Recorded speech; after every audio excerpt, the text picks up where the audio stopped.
Hey everyone, I hope you are doing great and enjoy life with full of fantastic way.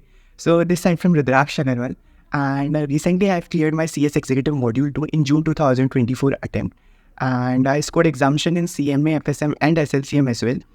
And special thanks to CS Exam Squad for this wonderful opportunity, which will helpful for the upcoming students. And today I'm here for answering some of the questions which will helpful for the upcoming students. So, if I talk about how I study any particular subject, so मैं अपने daily routine के अंदर subjects को 2 subjects per day उठाता था and उसमें से एक सब्जेक्ट मेरा मेन सब्जेक्ट रहता था एंड सेकंड मेरा सेकेंडरी सब्जेक्ट रहता था. जो फर्स्ट सब्जेक्ट है मेरा उसको मैं जितना हो सकता है पूरा दिन में उसको कंप्लीट करता था एंड जो सेकंड मेरा सब्जेक्ट रहता था उसको मैं तब उठाता था जब मेरा फर्स्ट सब्जेक्ट से इंटरेस्ट लूज होता था. अगर मैं बात करता हूँ अपने डेली रूटीन के बारे में तो मैं आर्ट्स के अकॉर्डिंग पढ़ाई नहीं करता था. मैं अपने टारगेट्स पे के अकॉर्डिंग पढ़ाई करता था एंड जैसे ही मेरे टारगेट्स 1 बाय 1 कंप्लीट होते जाते थे एंड देन मैं उसको अपनी टू डू लिस्ट में टिक करता जाता था. अगर मैं बात करता हूँ सेकेंड क्वेश्चन के बारे में जो कि है मेरा जो एंटायर सिलेबस है वो आप किसके अकॉर्डिंग आपको डिज़ाइन या फिर कंप्लीट करना है.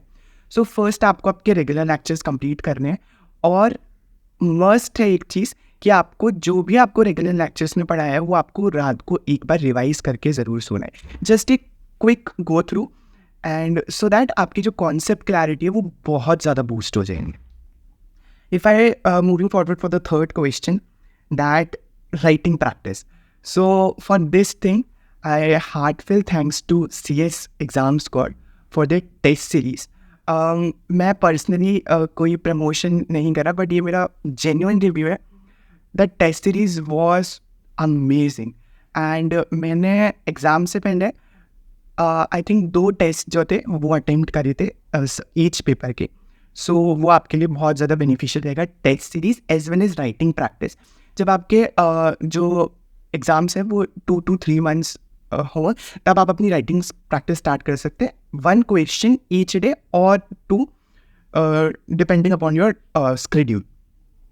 Now, if I talk about the fourth question, so if I talk about the negative thoughts, so अगर आपको कभी कभी लग रहा है कि दैट कंप्लीट नहीं हो रहा, कभी कभी इंटरेस्ट जो आपका वो लूज़ हो रहा है, तो आप उसको वहाँ पे पॉज कर सकते हैं. आप दूसरे सब्जेक्ट पे स्विच हो सकते हैं और दूसरे सब्जेक्ट में भी हो रहा तो आप एक शॉर्ट ब्रेक ले सकते हैं and then after you can start your study.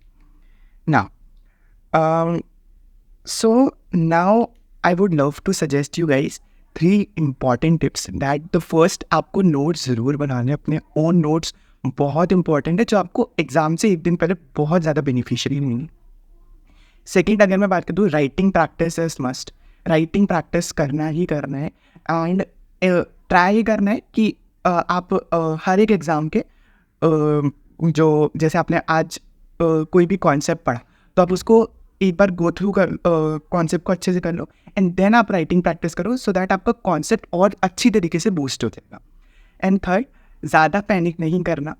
Just अगर आपसे इनिशियल डेज पे आर्ट्स वगैरह जो है वो आप नहीं पढ़ पा रहे हो अच्छे से तो आप शॉर्ट टारगेट अपना करो कि दैट आज मैं 5 hours पढ़ूंगा एंड देन आफ्टर 1 week आप स्टार्ट करो कि अब मैं 6 hours पढ़ूंगा. फिर ऐसे करते करते आप अपना जो टाइमिंग है उसको आप इंक्रीज़ करें so that it will helpful for me, so I think it will helpful for everyone. So that's it from my side. Thank you so much CS Exam Squad for this wonderful opportunity.